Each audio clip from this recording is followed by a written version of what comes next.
نہ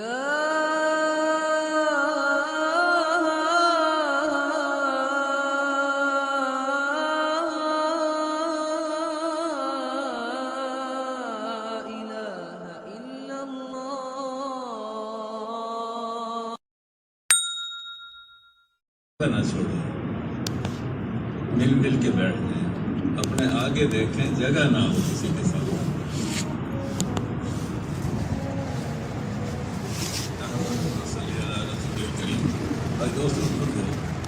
اللہ رب العزت کی ذات بے مثال ہے۔ حضور نے اللہ کی ذات کے بارے میں غور کرنے سے روکا ہے کہ وہ براء الورا ہے، وہ کسی کی سمجھ میں نہیں آئے گی۔ اگر آدمی اللہ کے بارے میں سوچنا شروع کر دے گا، اس کا دماغ جواب دے جائے گا، پاگل ہو جائے گا، اس کی سمجھ میں کچھ نہیں آئے گی، کیونکہ نہ اس کی انتہا ہے نہ ابتدا ہے۔ ابتدا سے ہی ہے وہ، انتہا پر بھی اللہ ہی ہے۔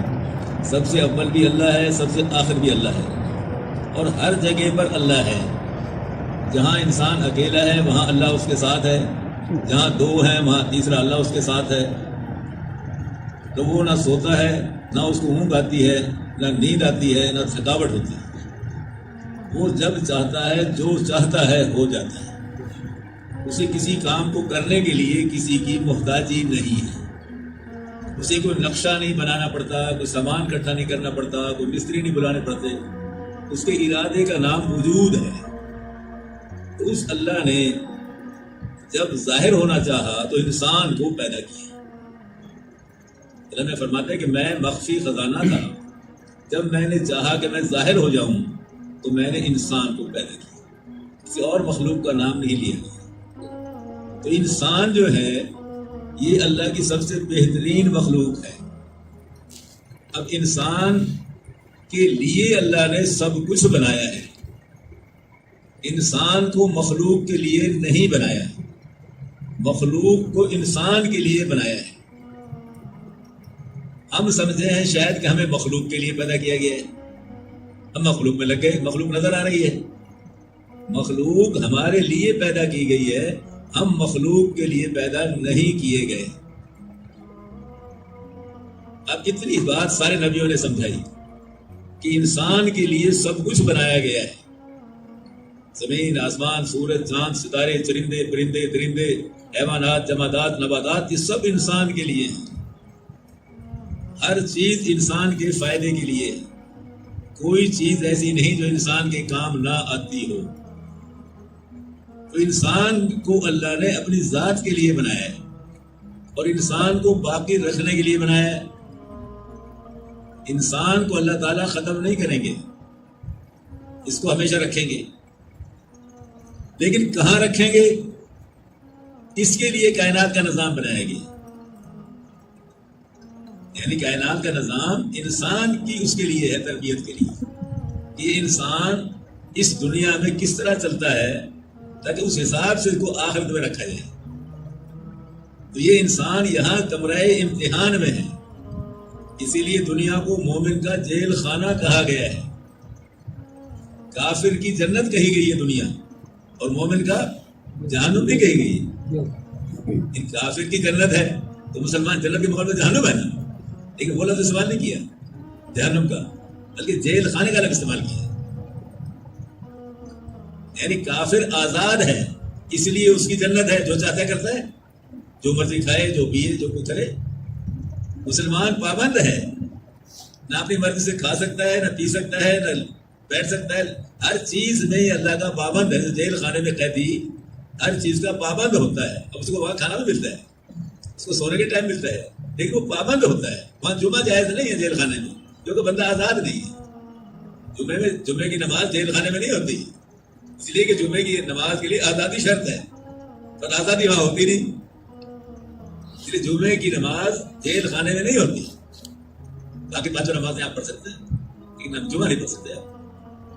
تو اسی طرح سے انسان جو ہے دنیا میں پابند ہے، یعنی دین مشکل نہیں ہے۔ دین کو تو کہا دین و یسر، دین آسان ہے، لیکن دین میں پابندی ہے۔ اب پابندی سے ہم گھبراتے ہیں، اور کوئی کام بھی پابندی کے بغیر ہوتا ہی نہیں۔ آپ دفتر پابندی سے نہ جائیں تو رکھ لیں گے دفتر والے آپ کو. آپ دکان پابندی سے نہ کھولیں تو گاہک آ جائے گا. آپ زمیندارہ پابندی سے نہ کریں فصل مل جائے گی. کوئی کام تو بتائیں دنیا کا جو پابندی نہ مانگتا ہو. ہر کام پابندی مانگتا ہے. ایک آدمی سارے دن کھیت میں ٹالی کے نیچے چارپائی ڈال کے لیٹا ہوا ہے, 24 گھنٹے وہی رہتا ہے کھیت میں, وہی روٹی پکاتا ہے, وہی سوتا ہے, لیکن نہ ہل چلاتا ہے, نہ گھوٹی کرتا ہے, نہ پانی دیتا ہے. اور کہتا ہے میں تو سارے دن ٹالی کے نیچے رات دن گزارتا ہوں, میں تو رہتا ہی زمین پر ہوں, میری فصل کیوں نہیں ہوئی؟ سب کہیں گے بھائی تو ٹالی کے نیچے تو رہتا تھا لیکن کام نہیں کرتا تھا زمیندارے کا, اس لیے تیری فصل نہیں ہوئی. اس مسلمان کو اللہ نے, انسان کو ایک خاص مقصد کے لیے پیدا کیا ہے. اب اللہ نے 1.25 لاکھ امتیں بھیجی ہیں. 1.25 لاکھ امتوں میں سے اتنا اہتمام کیا ہے اللہ نے کہ پہلے ہی انسان کو نبی بنا کے زمین پہ اتارا. حالانکہ یہاں تو آبادی تھی ہی نہیں. جب آدم علیہ السلام لنکا میں اترے, سری لنکا میں آدم پیک ہے وہاں, اور اما حوا کو مغرب میں ڈالا گیا, ان کو مشرق میں, تو اس وقت یہاں کوئی آبادی نہیں تھی, تو 2 ہی انسان تھے زمین پہ, آدم علیہ السلام, اما حوا. تو نبی کس لیے بنایا؟ بندہ تو ہے نہیں کوئی, تبلیغ کس کو کرنی ہے؟ لیکن اللہ نے نبی بنایا. کیوں کہ پہلا بچہ نبی کی گود میں آئے. اتنا اہتمام کیا اللہ نے انسان کی تربیت کا کہ بچہ جو پیدا ہو وہ نبی کی تربیت میں آئے. کوئی بندہ قیامت میں یہ نہ کہے کہ مجھے تو سمجھانے والا کو آیا نہیں تھا, میں تو بگڑ گیا تھا پھر نبی آیا تھا بعد میں. اللہ نے اس کا موقع نہیں دیا, پہلے انسان نبی بنا کے بھیجا. اور سلسلہ ایسا مسلسل چلایا کہ 1.25 لاکھ یا 2.5 لاکھ جیسے علماء کرام مختلف تعداد بتاتے ہیں, اتنی تعداد میں نبیوں کو بھیجا. اور کوئی زمانہ نبوت سے خالی نہیں چھوڑا, ہر دور میں نبی موجود ہے. اور ہر دور میں نبوت کی محنت کے بعد کافروں کو ختم کر دیا گیا اور مسلمانوں کو باقی رکھا گیا. پھر شیطان نے محنت کی, لوگوں کو گڑبڑ کر دی, اللہ نے پھر نبی بھیج دیا, پھر مسلمانوں کو بچایا, کافروں کو پھر صاف کر دیا. موسیٰ علیہ السلام کے ٹائم میں سارے کافروں کو صاف کر دیا. موسیٰ علیہ السلام کے ٹائم میں فرعون کو پورا لشکر غرق کر دیا. مطلب ساری تاریخ جو ہے اس میں مسلمانوں کو بچایا جا رہا ہے باقی رکھنے کے لیے. اب یہ سلسلہ چل رہا ہے. اب ہم سارے مانتے ہیں کہ نبی تبلیغ کے لیے آئے, یہ ہم سب مانتے ہیں. یہ سارے انبیاء علیہ السلام کا مشن تبلیغ تھا. انہوں نے تجارت بھی کی, کاروبار بھی کیا, بکریاں بھی چرائیں, سب کچھ کیا, لیکن مشن ان کا مقصد تبلیغ تھا. ایک ہوتی ہے ضرورت, ایک ہوتا ہے مقصد. تو مقصد کسے کہتے ہیں؟ ایک طالب علم ہے, پڑھتا ہے, اس کا امتحان کا سیزن آ گیا, پرچے کا ٹائم ہو گیا, تو ناشتہ نہیں کیا, تو وہ ناشتہ نہیں کرے گا, پیپر میں پہنچے گا, تو ناشتے کو قربان کرے گا, تو رات کی نیند قربان کرے گا, اگر تیاری نہیں ہوئی. جس چیز کو قربان کیا جاتا ہے وہ مقصد نہیں ہوتی, جس چیز کے لیے قربان کیا جاتا ہے وہ مقصد ہوتا ہے. تو اب نبیوں کا مقصد ہدایت, کہ بھی مخلوق ساری ہدایت پر آ جائے. کہ نبیوں نے کاروبار بھی کیا, تجارت بھی کی, لیکن مقصد کے درجے میں نہیں ہے, وہ ضرورت کے درجے میں ہے.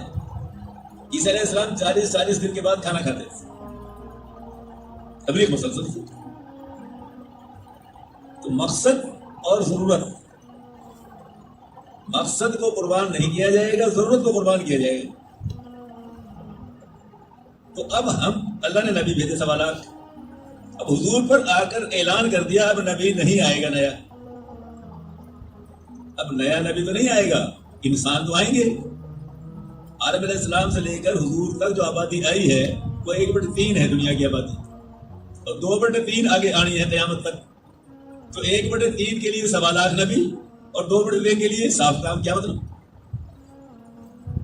2/3 کون سنبھالے گا؟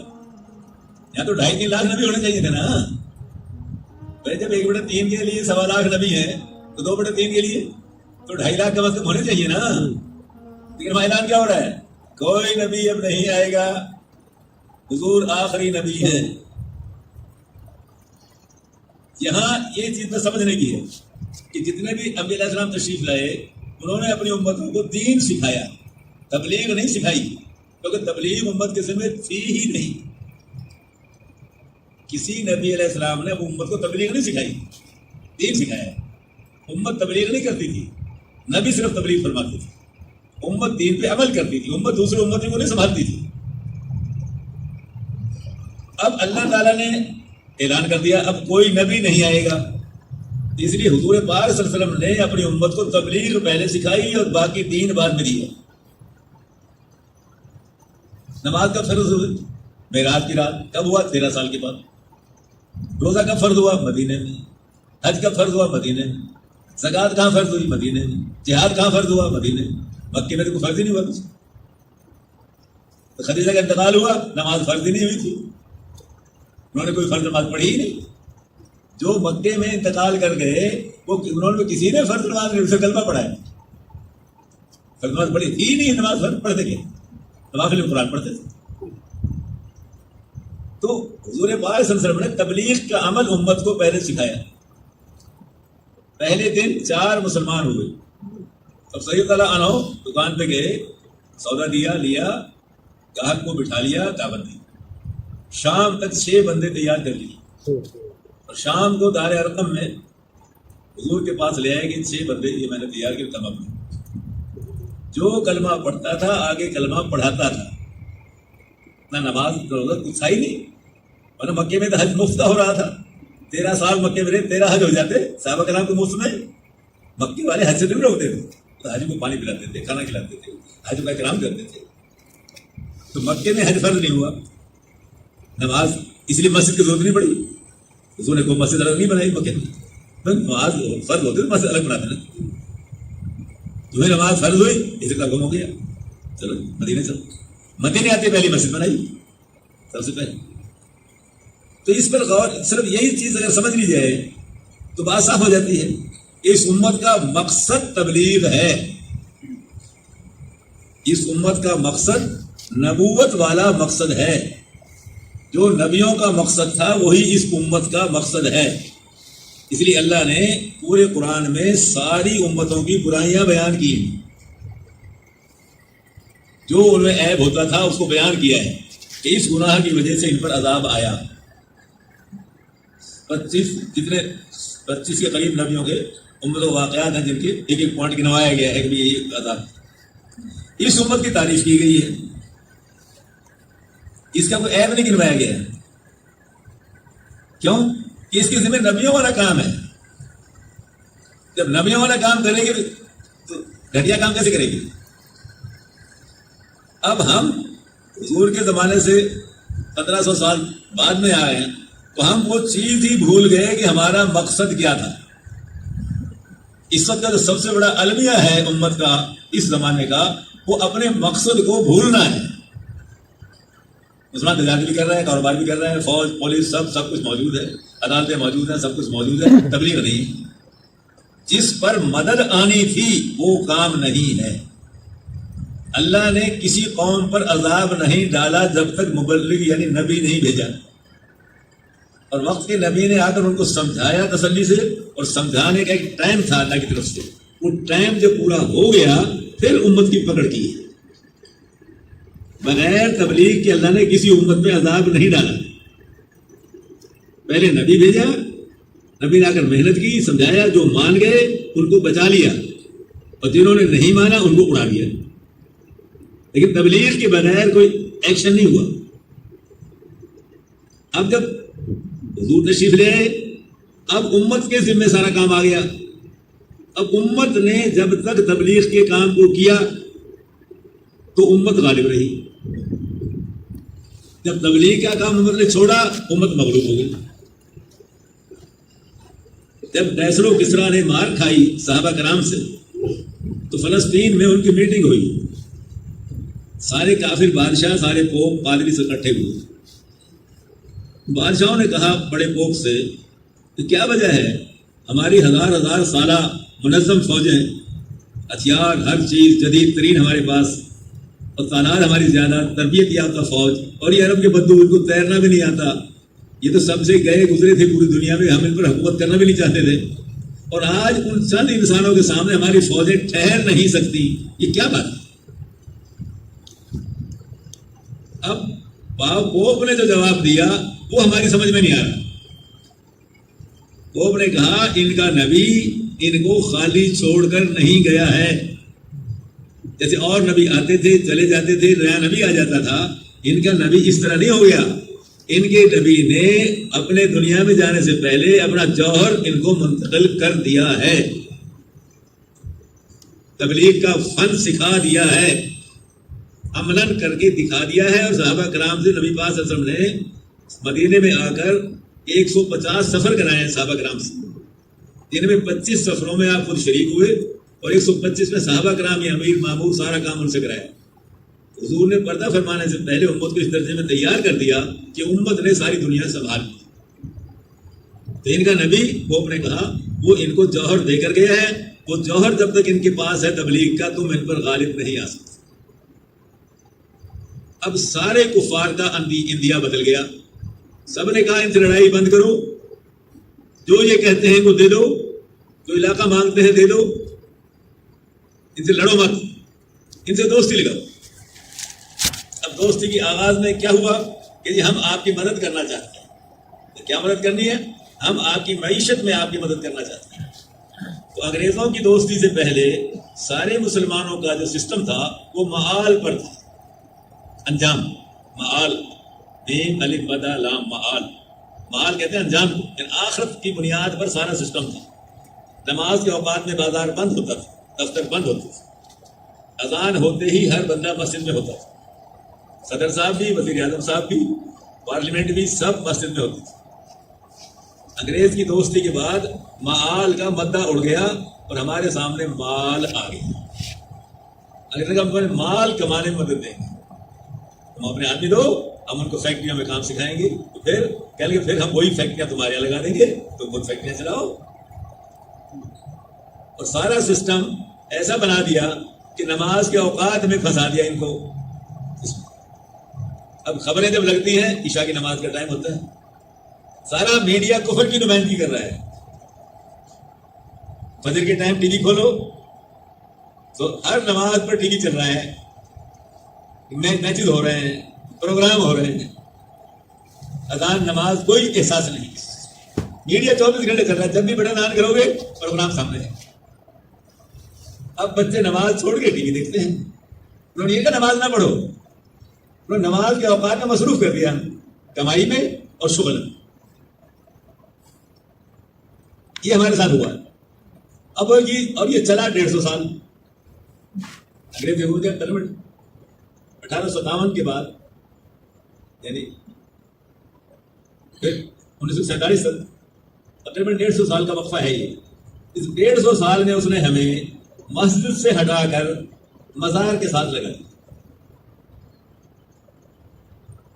اس نے کیا ہے یہاں ہمارے یہاں پنجاب میں خاص طور پر کہ ہمیں مسجد سے ہٹا کے قبر پر لگا دیا. یہ کام کر گیا. اور اس نے اس کو کرنے کے لیے ایسی چالیں چلی ہیں وہ حیران کن ہے.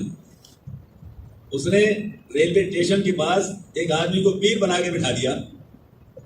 اور پیر صاحب بیٹھے ہوئے, لوگ آ گئے ہیں, اتنے میں ٹرین آ گئی, لوگ اٹھ کے چلنے لگے. نہیں خبردار, بیٹھو بیٹھو, گاڑی کی مجال ہے, ہمیں چھوڑ کے چلی جائے. ادھر ڈرائیور سے بات ہے, ڈرائیور کو بتایا گیا ہے کہ جب پیر صاحب اشارہ کریں پھر گاڑی چلانی ہے. اب وہ تقریر ہو رہی ہے, بیان ہو رہا ہے, کرام سے بیان ہو رہی ہے. اب جب بات کر لی پوری, اب کل جاؤ بیٹھو گاڑی میں, ہاں بھائی اب چلی جائے, ہاں بھائی اب چلی جائے. ایسے فراڈ کر کر کے اس نے پیروں کا اعتماد جمایا. یہ بڑی لمبی چوڑی کہانی ہے, یہ 150 سال کی کہانی. اس نے کس کس فن کے طریقے ہیرا پھیری کے ساتھ میں مسجد سے کاٹا. اور دعوت تو کہیں کسی کھاتے بھی نہ دی, یہ تو نماز ہی گئی تو دعوت کا. جب یاد رحمۃ اللہ علیہ نے دعوت کا کام شروع کیا تو کسی کی سمجھ میں نہیں آیا. انہوں نے آ کر وہاں حضور کے روزے پہ قیام کیا. یاد رحمۃ اللہ علیہ نے حضور پاک صلی اللہ علیہ وسلم نے سارا کچھ نقشہ سمجھایا. اس کو تشریف لے آئے. مفتی کفایت اللہ صاحب رحمۃ اللہ علیہ مفتی ہند تھے اس وقت, ان کو آ کر سارا نقشہ بتایا کہ مجھے حضور نے ایسے ایسے تربیت کے لیے کہا, ایسے کام. مفتی صاحب نے سارا نقشہ دیکھا اور دیکھ کر فرمایا الیاس یہ تو صحابہ کرام کا نقشہ ہے، لیکن اب کیسے ہوگا؟ مولانا نے عرض کیا کہ حضرت جب صحابہ کرام کا نقشہ ہے تب کیوں نہیں ہوگا؟ کہنے لگے صحابہ کرام اپنے خرچے پہ تبلیغ کرتے تھے، کسی نبی نے تبلیغ کا معاوضہ نہیں لیا، صحابہ کرام نے بھی تبلیغ کا معاوضہ کسی سے نہیں لیا، اپنے خرچے پر تبلیغ کی۔ اور اب تو ہر بندہ پیسے لیے بغیر نماز پڑھانے کو تیار نہیں، قاعدہ پڑھانے کو تیار نہیں، اب آپ کی بات کون مانے گا؟ مولانا نے عرض کیا کہ حضرت کوئی مانے یا نہ مانے میں تو وہی کروں گا جو حضور نے فرمایا ہے۔ اور مولانا نے کام شروع کر دیا۔ جب کام شروع کیا تو 10 سال تک مولانا میوات میں پھرتے رہے۔ 10 سال کے بعد 10 بندے 3 دن کے لیے تیار ہوئے۔ ان 10 بندوں کی زبان بھیجی تھی۔ وہ 10 بندے مسجد میں ٹھہر کے چوپالوں میں حکا پی کے نمازیں پڑھ کے آ گئے۔ جب واپس نظام الدین پہنچے مولانا نے ان کا استقبال کیا، ماشاءاللہ ماشاءاللہ انقلاب آ گیا، انقلاب آ گیا۔ جو خانقاہ والے تھے، مدرسے والے تھے، وہ سارے کہنے لگے کہ 10 سال کے بعد 10 بندے ان پڑھ تیار ہوئے اور وہ 3 دن مسجدوں میں گزار کر آ گئے، انقلاب کیا آ گیا؟ مولانا نے فرمایا اب تک دوسرے کے مال پر تبلیغ کرنے کا رواج تھا، ان 10 بندوں نے ثابت کر دیا کہ اپنے مال پر بھی تبلیغ کی جا سکتی ہے، یہ انقلاب کا آغاز ہے۔ اب بات چل پڑی۔ اب جناب اس کے بعد جماعتیں نکلنی شروع، آہستہ آہستہ آہستہ آہستہ آہستہ چل پڑا۔ پارٹیشن ہو گئی، پارٹیشن ہونے کے بعد ڈھاکہ میں مرکز بن گیا، پھر رائے گڑھ میں مرکز بن گیا، جو لوگ تبلیغ میں لگے ادھر آئے تھے، تو اب کام چل پڑا۔ سن 77 تک رائے گڑھ کا سالانہ اجتماع مرکز کے اندر ہوتا رہا 8 ایکڑ رقبے میں۔ مرکز 8 ایکڑ رقبے میں مرکز تھا رائے گڑھ، اب تو 1 مربع میں ہے، اس زمانے میں 8 ایکڑ میں تھی۔ 4 دیواری مرکز کی نہیں تھی، کوئی گیٹ نہیں تھا، بھیڑوں والے گزرتے تھے تو فجر کی نماز سے پہلے ساری بھیڑیں اس 8 ایکڑ میں پھیل جاتی تھی اور وہ گڈریا پھر ان کو نکال کے لے کے جاتا تھا۔ رائے گڑھ کی مسجد میں اور ریلوے لائن میں بیچ میں کوئی چیز نہیں تھی۔ مسجد میں لوگ بیٹھے ہوتے تھے، ان کو ریل چلتی نظر آتی تھی، پہیا گھومتا نظر آتا تھا، آدمی سواریاں بیٹھی ہوئی ٹرین میں نظر آتی تھی، اور ٹرین والے کو مجمع سارا نظر آتا تھا مرکز میں بیٹھا۔ سن 77 تک مرکز میں اجتماع ہوا سالانہ۔ 78 میں پہلا اجتماع باہر نکلا جو 2 مربع میں ہوا، اور پھر جو اللہ نے مجمع بڑھایا ہے اب کوئی جگہ پوری پڑ ہی نہیں رہی۔ اب 25 مربع رقبہ ہے مرکز کے پاس اور 4 دفعہ اجتماع کرنا پڑتا ہے۔ بنگلہ دیش میں اتنا ہی مجمع ہے، اور انڈیا والوں نے تو آل انڈیا اجتماع کرایا ہی نہیں، ان کے پاس اتنی جگہ بھی نہیں کہ سارا مجمع اکٹھا کرنا۔ اب بات کہاں سے کہاں پہنچ گئی؟ صرف تھوڑی نقل و حرکت۔ اصل یہ ہے کہ امت مقصد سمجھ لے۔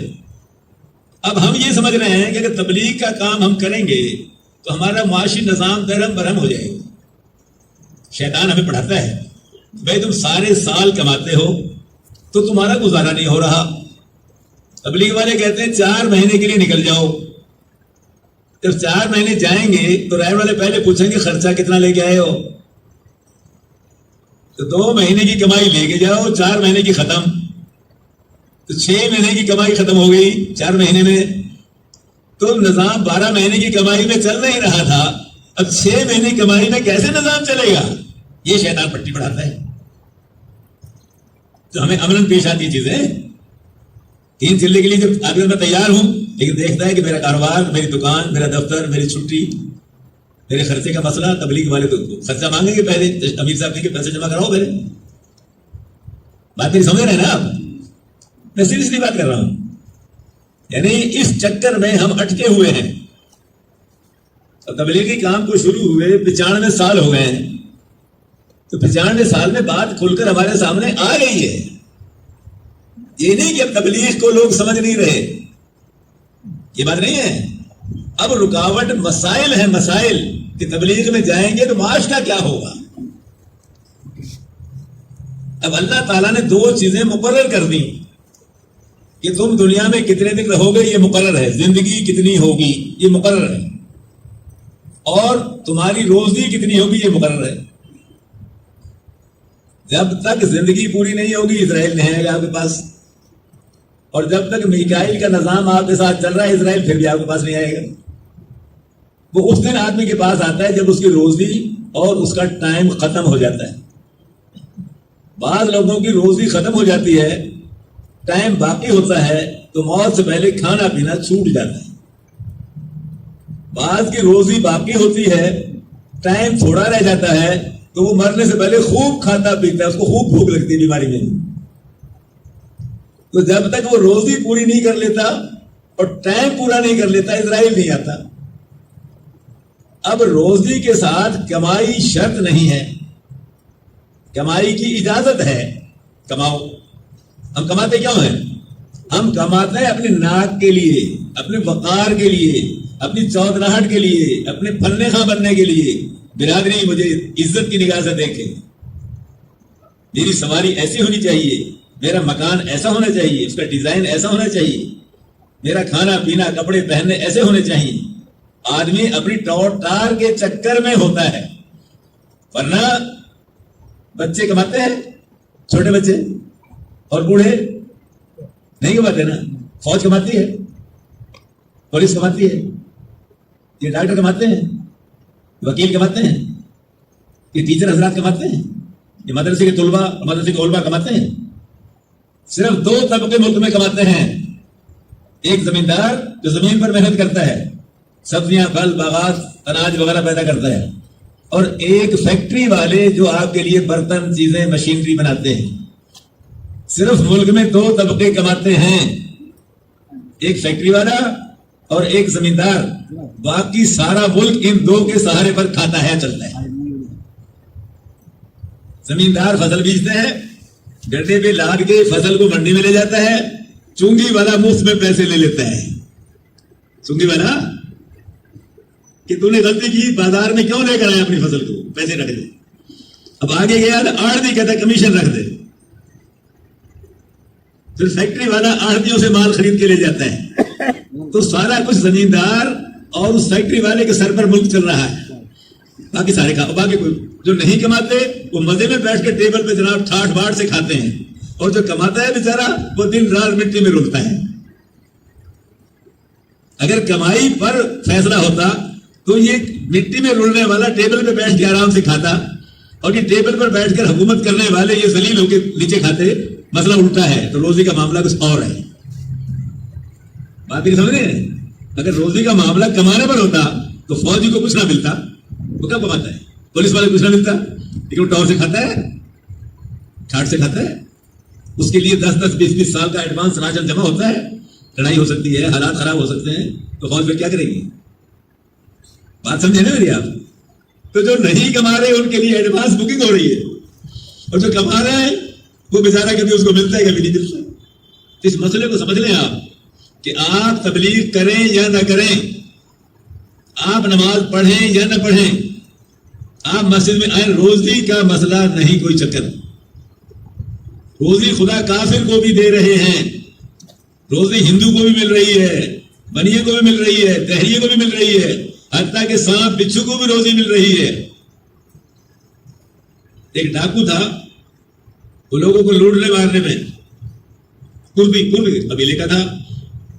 تو دوپہر کے ٹائم میں وہ درخت کے نیچے بیٹھا ہوا تھا. اس نے دیکھا کہ وہاں 2 درخت ہیں، ایک کھجور کے درخت پر پھل لگا ہوا ہے اور ایک کھجور کے درخت پر پھل نہیں لگا ہوا. بعض نر کھجور ہوتے ہیں ان پہ پھل نہیں لگتی. تو ایک چڑیا وہ کھجور والے درخت سے کھجور توڑ کر اس درخت پر جاتی ہے جہاں پھل نہیں ہے اور اس کو پھینک کے آ جاتی ہے. وہ کردی دیکھتا رہا. اس نے کئی چکر لگائے چڑیا نے.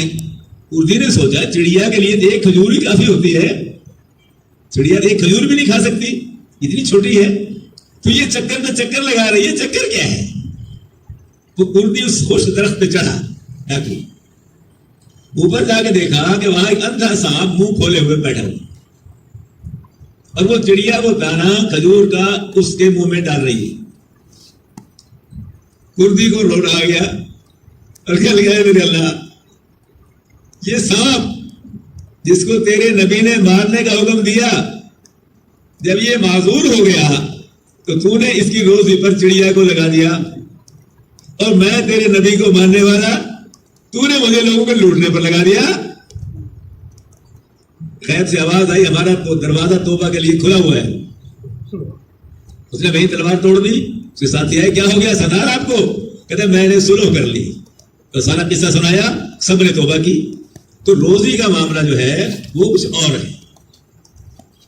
تو آپ کچھ بھی نہ کریں مسلمان بھی نہ رہیں تبھی روزی ملے گی. اس سے پہلے موت نہیں آئے گی. مسلمان ہونے کا مطلب روزی نہیں ہے.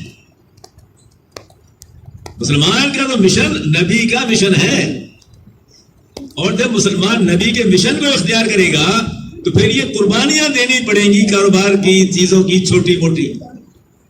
اور جب یہ قربانیاں آپ دیں گے پھر اس پر اتنا ملے گا کہ آپ سے سنبھالا نہیں جائے گا. لیکن پہلے قربانی دینی پڑے گی. صحابہ کرام فرماتے ہیں کہ ہمیں اسلام سے پہلے کھانے کو بھی نہیں ملتا تھا اور جب اسلام میں آئے ہم تو 13 سال ہم نے مکے میں مار کھائی. مدینے میں آگے پھر محنت کوئی آگے چلی. پھر دور فاروقی میں اتنا ہو گیا کہ مدینے میں کوئی فقیر نہیں ملتا تھا, لینے والا ملتا ہی نہیں تھا. تو زکات صدقات کا مال پھر بیت المال بنایا گیا. بیت المال دور فاروقی میں جمع ہوا ہے. حضور کے دور میں بیت المال میں کچھ جمع نہیں ہوتا تھا. دور صدیقے میں آیا اور تقسیم کر دیا, کچھ جمع نہیں ہوتا تھا. دور فاروقی میں اتنا آیا کہ لینے والے تھک گئے, جواب دے گئے, کوئی فقیر مانگنے والا ملتا نہیں تھا. تو پھر پیسہ بیت المال میں رکھا گیا. صحابہ کرام فرماتے ہیں کہ ہماری ہڈیاں چور چور ہو جاتی تب بھی ہم اتنا نہیں کما سکتے تھے جو تبلیغ کی برکت سے اللہ نے ہمیں دیا. لوگ کہتے ہیں تبلیغ میں خرچہ ہے. میں کہتا ہوں کہ تبلیغ جتنی کمائی تو کسی چیز میں ہے ہی نہیں. اب آپ کہیں عجیب باتیں کرتے ہو. پھر نوح علیہ السلام تبلیغ کی کتنے سال کی؟ 950 سال. کیا ملا؟ ساری دنیا. اللہ نے سارے کافر روڑ دیے, ختم. 80 بندے بچ گئے. 80 بندوں کو اللہ نے کہا لو یہ دنیا تمہاری ہے, 250 ملک تمہارے ہیں, 7 بر اعظم تمہارے ہیں, یہ سارے پہاڑ تمہارے ہیں, میدان تمہارے ہیں, یہ سمندر تمہارے ہیں, تم اس دنیا کے 80 بندے مالک ہو. کہتے تبلیغ سے ملتا کیا ہے؟ نوح علیہ السلام سے پوچھو 950 سال کے بعد کیا ملا؟ موسیٰ علیہ السلام نے تبلیغ کی 40 سال کے بعد کیا ملا؟ فرعون کو اللہ نے غرق کر دیا دریا میں اور کہا ملک سنبھالو. وہ قوم جو غلام تھی اسے کہا ملک سنبھالو. کہتے تبلیغ سے ملتا کیا ہے؟ اولیاء کرام نے تبلیغ کی ہندوستان میں. اولیاء کرام لاہور میں 2 مزار ہیں دریا راوی کے کنارے. آپ ادھر سے جائیں تو ایک دائیں ہاتھ مزار ہے علی حجویری رحمۃ اللہ علیہ کا, اور اوپر جائیں تو شاہدرہ میں بائیں ہاتھ جہانگیر کا مقبرہ ہے. جہانگیر 4 ملکوں کا بادشاہ تھا. افغانستان, پاکستان, ہندوستان, بنگلہ دیش. 4 ملکوں کا مالک تھا. آج کی طرح صدر نہیں تھا جس کو ہر ٹائم پر خطرہ پڑا ہوتا ہے کہ اب کب اڑا کب گیا. آج کا وزیر اعظم خطرے میں ہے, کب میرے نیچے سے کرسی کھینچ رہی ہے. آج کی طرح نہیں تھا. وہ مالک تھا 4 ملکوں کا. لیکن اور اس کا مقبرہ 1 مربع میں ہے شاہدرے میں. لیکن پاکستان کی میجارٹی کو جہانگیر کے مقبرے کا پتہ نہیں ہے کہاں ہے. اور اگر آپ وہاں چلے جائیں تو رات کو اگر ٹھہر جائیں تو مچھر آپ کو کھا جائیں گے. آپ کو نہ وہاں چائے ملے گی, نہ پانی ملے گا, نہ کوئی بستر ملے گا. وہاں کچھ نہیں, اس مربع میں خالی پڑا ہوا ہے. اور علی حجویری رحمۃ اللہ علیہ کے مزار پر آؤ. علی حجویری کا لاہور میں کوئی پلازا نہیں تھا, کوئی ہوٹل نہیں تھا, کوئی آڑت نہیں تھی, کوئی دکان نہیں تھی, کوئی پلاٹ نہیں تھا, کوئی بلڈنگ نہیں تھی. علی حجویری رحمۃ اللہ علیہ کے مزار سے آج 3 ہسپتالوں کا 3 ٹائم لاہور میں کھانا جا رہا ہے. ایک آدمی لاہور میں چلا گیا. لاہوری نے پوچھا کیسے آئے ہو؟ کہ جی کاروبار کی تلاش میں ہوں. کہ اچھا اپنا کاروبار تلاش کر لو اور جب تک کاروبار نہ ملے میرے پاس ٹھہر جاؤ. میں تمہیں چارپائی دوں گا, جگہ دوں گا, کمرہ دوں گا اور 3 ٹائم کا کھانا تمہیں دوں گا اور تم میرے پاس رہو. وہ بڑا خوش ہو گیا کہ چلو ٹھکانہ مل گیا, نوکری تلاش کرتے رہیں گے. اب اس نے پوچھا کہ حضرت میرے ذمہ کو کام دے رہے تھے, کو کام کہنے لگے تیرے ذمہ کام اتنا ہے کہ فجر کی نماز دادا دربار پڑھا کر, وہاں اپنا ناشتہ کرایا کر, میرا ٹفن کریے لے جا, میرا ناشتہ لے آیا کر. پھر ظہر کی نماز دادا دربار پڑھا کر اور اپنا کھانا کھا کے میرا لے آیا کر. پھر شام کی نماز بھی وہاں پڑھا کر اور میرا کھانا لے اپنا کھا. یہ تیری ڈیوٹی ہے اور میں نے تیرا انتظام کر دیا. میرے ذمہ 3 ٹائم کا کھانا اور کمرہ اور بستر یہ موجود ہے. تو یہ لطیفہ نہیں ہے, حقیقت ہے. یعنی جنہوں نے تبلیغ کی ان کے دربار پر جانے والوں کو بھی کھانا مل رہا ہے. جنہوں نے تبلیغ کی ان کے بچے عرب والوں کے سونے میں کھیل رہے ہیں, اور ہم کما کما کے مر گئے, ہمارا پورا ہی نہیں پڑتا. کبھی جب مسلمانوں کی حکومت تھی تو یہ مثل مشہور تھی, بنیے کی کمائی گھر نے اور شادی نے کھائی. بنیا 2 چیزوں کو خرچ کرتا تھا, مکان بناتا تھا اور شادی ٹھاٹ پاٹ سے کرتا تھا. بنیے کی کمائی مکان اور بیاہ نے کھائی, یہ محاورہ تھا. اور اب وہی محاورہ مسلمان پہ لگ رہا ہے اصل مشن چھوڑنے کے بعد. تو ایک دفعہ تو جھٹکا لگے گا, ایک دفعہ تو جھٹکا لگے گا, لیکن اللہ کی عادت ہے یہ کہ وہ طاقت سے زیادہ امتحان نہیں لیتے. یہ قانون ہے اللہ کا کہ اللہ تعالیٰ کسی بندے کا طاقت سے زیادہ امتحان نہیں لیتے. اما ہاجرہ میں طاقت تھی تو کہا بٹھا دو جنگل میں, گود میں بچہ دے کے ابراہیم السلام سے بٹھا دو. ہماری عورتوں میں جان نہیں, ہمیں حکم نہیں دیا گیا.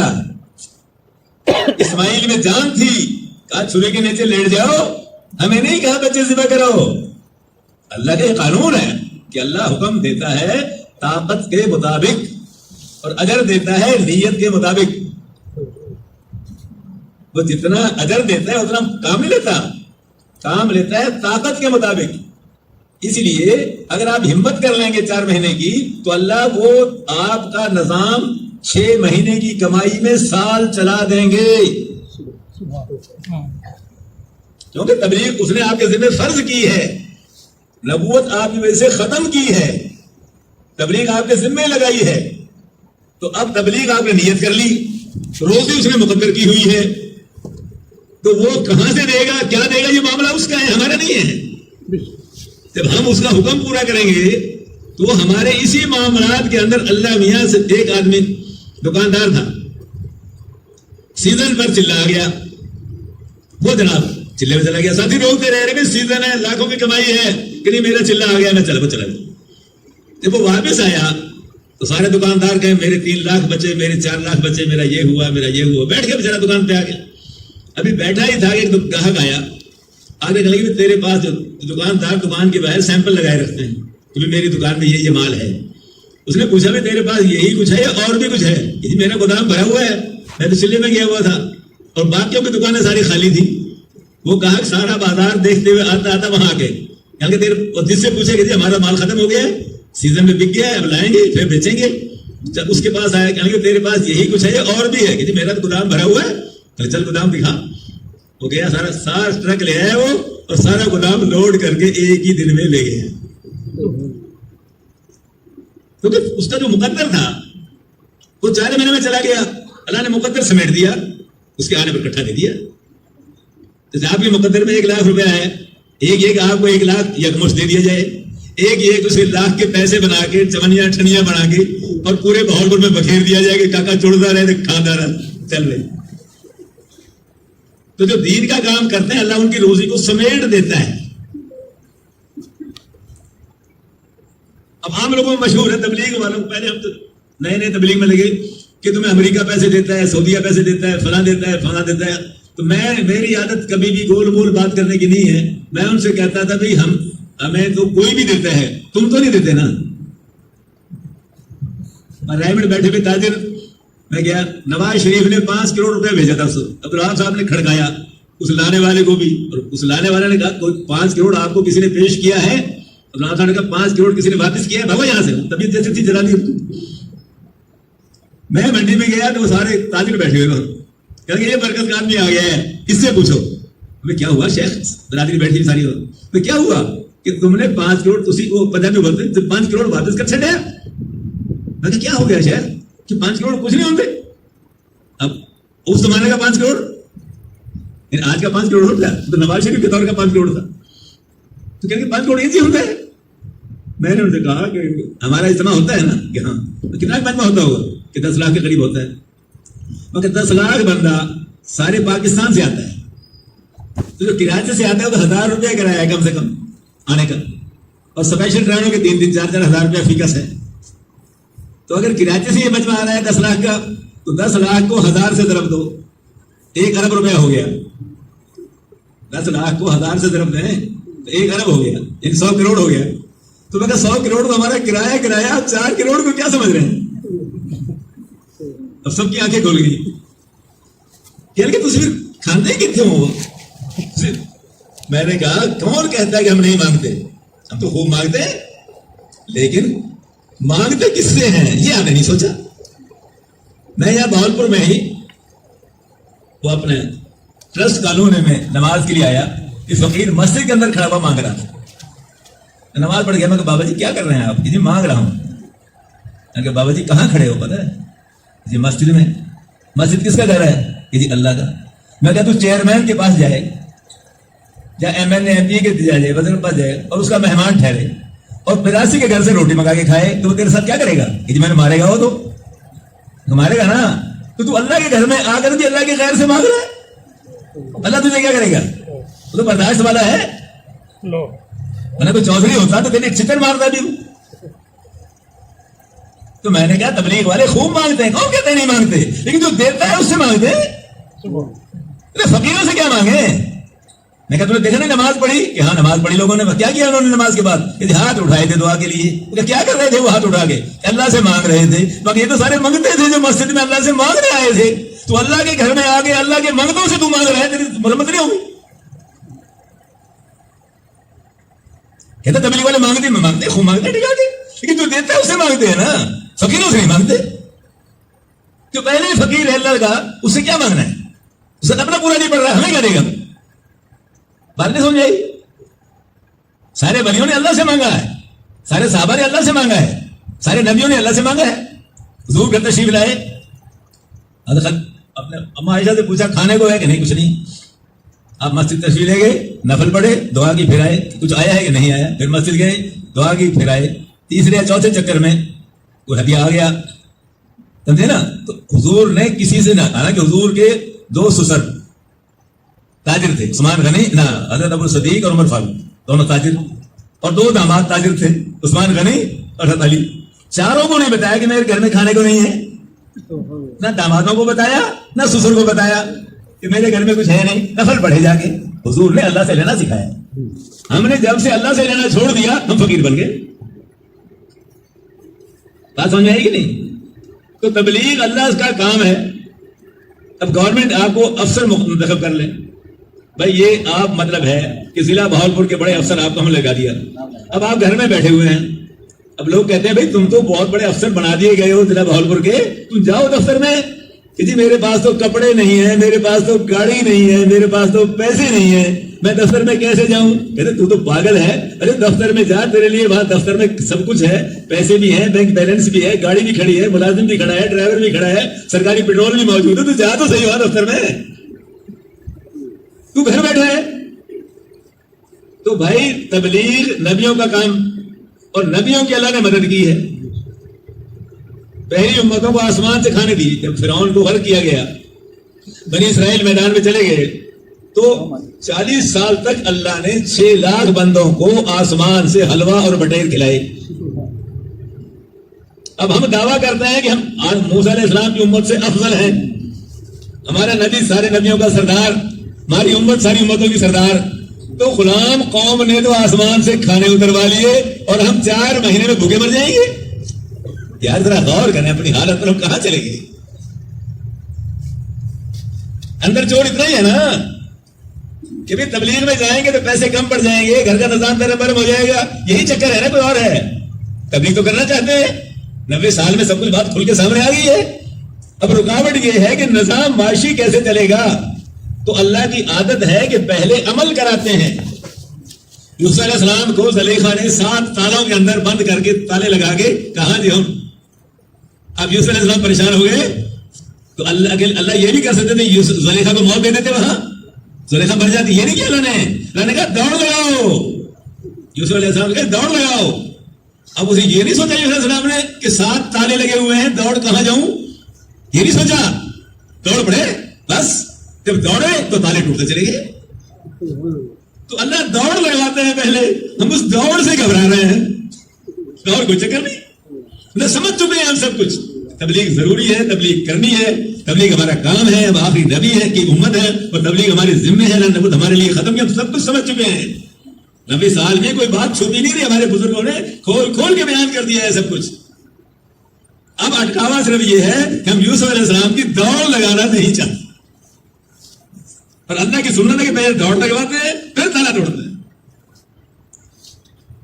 پہلے فاقہ بھیجتے ہیں پھر یہ ساری سنت نبیوں کی. اس کو اب کام تو نبی کا کرو گے تو نبی والی باتیں تو آئی ہی نا سامنے. پھر اب کام نبی کا کرنا چاہتے ہیں اور طریقہ کسی کافر کا لینا چاہتے ہیں, کیسے کرنی چلے گی؟ نبی والا کام تو نبی کے طریقے سے ہوگا, اس کی نیت کر لو. اور یہ اللہ کی عادت ہے کہ طاقت سے زیادہ امتحان کبھی نہیں لیتے. جتنی جماعتیں باہر جاتی ہیں سب کو کرامتیں پیش آتی ہیں, لیکن بزرگوں نے بتایا تو یعنی اس کی اجازت نہیں ہوئی کہ پھر لوگ کرامتوں کے سرے پر ہی تبلیغ کریں گے.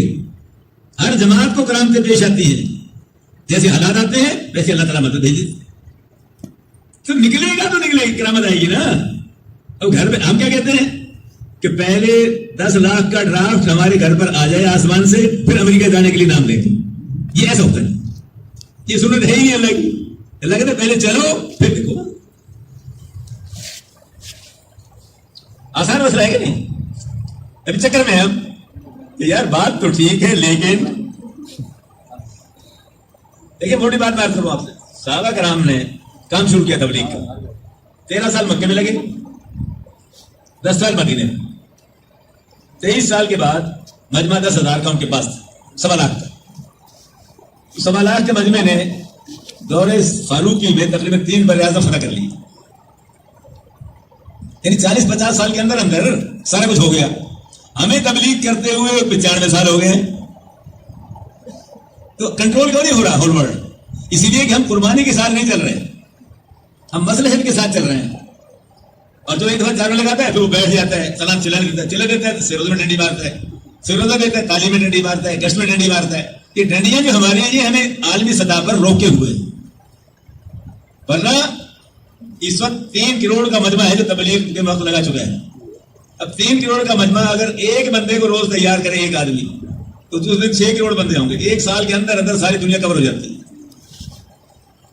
بھائی مسلمان تیسرا حصہ ہے نا, کافر 2 حصے ہیں. ایک مسلمان کے حصے میں 2 کافر ہی تو آتے ہیں نا. کام کیا ہے؟ کچھ بھی نہیں. سارے مسلمان تبلیغ شروع کرتے ہیں تو ایک مسلمان کے حصے میں 2 کافر آئیں گے, ایک دن کا کام ایسا نہیں. تو مسلمان کام نہیں کر رہا, مسلمان دے تاخیر مسلمان کرا رہا ہے. تاخیر ہماری وجہ سے ہو رہی ہے کہ ہم ڈیوٹی پوری نہیں دے رہے. ورنہ انقلاب تو بالکل منٹوں کا بعد کام ہے. صحابہ نے فل قربانی دی تھی, 30-40 سال میں انقلاب آ گیا. ہم نے قربانی نہیں دی, صرف 95 سال کے اندر بھی ہم ابھی چکر میں ہیں. بہت سے علاقے خالی ہیں جہاں جماعتیں نہیں گئی, بہت سے علاقے انتظار میں ہیں. حالانکہ دنیا میں آبادی کتنی ہے؟ 250 ملک تو ہیں سارے. اب کروڑوں کا مجمع ہمارا حرکت میں ہے, لیکن یہ ریگولر نہیں ہے. تو ڈنڈی مارنی چھوڑ دو, طے کر لو اے اللہ ہم نے اب تک جو کچھ کیا ہے وہ ہم سے غلطی ہوئی ہے, تو اب ہماری پچھلی غلطی کو معاف کر دے اور اب ہمیں تو قبول کر لے. اب ہر بندہ ہر نماز کے بعد یہ دعا مانگے, اے اللہ آپ نے نبوت حضور پہ ختم کر دی, تبلیغ ہمارے ذمہ لگا دی, ہم ہیں کمزور, غلامی کے مارے ہوئے ہیں, مہنگائی کے مارے ہوئے ہیں, لگائیوں کے مارے ہوئے ہیں. ہاں سیدھی سی بات ہے کہ یہ اگر روٹ کے چلے گی تو میرے بچوں کا کیا ہوگا, میں کیسے بچوں کو پالوں گا. تو ایک مسئلہ تھوڑی ہے, سارا چکر ہے. تو اب دعا کریں کہ اللہ ان مسائل کے اندر آپ نے کام سے میں لگا دیا. تو یہ مسائل سارے نبیوں کو بھی پیش آتے تھے, صحابہ کو بھی آئے اور یا کرام کو بھی آئے, ہمیں بھی مسائل درپیش ہیں. اب کام آپ نے ذمہ لگا دیا ہے, کام ہماری سمجھ میں آ گیا ہے, اب تو ہمیں ہمت دے اور ہمارے حالات کو اس انداز سے کر دے کہ ہم اس کام کو صحیح طور پر کر سکیں. یہ مانگنا شروع کریں. اور اللہ کی عادت ہے کہ جب بندہ مانگنا شروع کر دیتا ہے تو اللہ پھر دیتا ہے. بغیر مانگے دین نہیں دیتے، یاد رکھنا. دنیا دیتے ہیں، دنیا بغیر مانگے بھی دیتے ہیں، مانگے پر بھی دیتے ہیں، لیکن دین بغیر مانگے نہیں دیتے. نوح علیہ السلام کے بیٹے میں طلب نہیں تھی. نوح علیہ السلام کی 950 سال کی تبلیغ اس کو مسلمان نہیں کر سکی، جن اس کے اپنے اندر طلب نہیں تھی. نوح کی بیوی کے اندر طلب نہیں تھی، لوط علیہ السلام کی بیوی میں طلب نہیں تھی. جن میں طلب نہیں وہ نبی بھی ہدایت نہیں دے سکتا. قرآن میں کیا دینا، لا تہدی من احببت، آپ جس کو چاہیں گے ہدایت نہیں ملے گی، ولکن اللہ یہدی من یشاء، اللہ جس کو چاہے گا ہدایت ملے گی. ہدایت کا مسئلہ اللہ نے اپنے ہاتھ میں رکھا ہوا ہے. ہم ادھر ادھر سے آنکھیں بند کر کے اللہ سے مانگنا شروع کر دیں، بس پھر دیکھیں کیا ہوتا ہے آپ کے ساتھ. ہم ذرا سا مانگتے ہیں، پھر سوچتے ہیں وہ کیا ہوگا، یہ کیا ہوگا، ادھر کیا ہوگا، ادھر کیا ہوگا، فلاں کا لینا ہے، فلاں کا دینا ہے، فلاں کا یہ مسئلہ ہے، رشتے داری کے یہ مسئلے ہیں، سسرال والے یہ کہیں گے، گھر والے کیا کہیں گے، فلاں کیا کہیں گے. اس تماشے میں سارا تو اس چکر میں مٹکے ہوئے. بات سمجھ میں آ گئی ہے. یہ نہیں سمجھ رہی میرے بیان کی ضرورت تھی کوئی، نہیں، آپ بات پہلے سمجھے ہوئے ہیں. میں نے کوئی نئی بات نہیں کی، ساری پرانی باتیں دوہرائی ہیں، اور یہ باتیں آپ ساری پہلے سن چکے ہیں. میں نے کوئی نئی بات آپ کو نہیں کی، میں نے صرف سبق دوہرایا ہے اپنا، اپنے لیے بھی آپ کے لیے بھی، کہ بھائی ہم اپنا سبق، تبلیغ کا بیان سبق دہرانا ہے، نئی بات تبلیغ میں نہیں ہے. سیدھی بات ہے کہ دین کا کام ہمارے ذمہ ہے، ہمیں کرنا ہے اپنے کاروبار اور معاملات کے ساتھ ساتھ. ہم یہ نہیں کہہ رہے کہ بھائی بچوں کو یتیم خانے داخل کرا دو اور بیوی کو میکے بھیج دو، دکان کو تالا لگا دو، بستر باندھو، رائے. یہ اس تبلیغ کی بات نہیں کی جا رہی. بات یہ کی جا رہی ہے کہ تبلیغ بھی کرنی ہے، بیوی بھی سنبھالنی ہے، بچے بھی سنبھالنے ہیں، کاروبار بھی سنبھالنا ہے، لیکن اس میں توازن قائم کرو. یعنی اس کی مثال آسان سے 24 گھنٹے آپ کے پاس ہیں دن رات میں. کتنے گھنٹے ڈیوٹی ہے سرکاری؟ 8 گھنٹے. ہمارے نیسلے فیکٹری ہے کبھی والے میں 24 گھنٹے چلتی ہے، 3 شفٹیں چلتی ہیں، 8 گھنٹے. فیکٹریوں میں ایسے ہی ہے نا. تو 8 گھنٹے آپ کمائی کے لے لیں، 8 گھنٹے آپ بیوی بچے آرام دے لیں. 16 گھنٹے. 8 گھنٹے کہاں گئے روز؟ روزانہ 8 گھنٹے ضائع کر رہے ہیں کہ نہیں؟ ہم اپنی کمائی کو 8 گھنٹے میں سمیٹ رہے، گھر کے مسائل کو 8 گھنٹے میں سمیٹ رہے، باقی ٹائم مسجد کو دے. یہ آسان سا مسئلہ ہے، مسئلہ مشکل نہیں ہے، ترتیب بنانی ہے بس.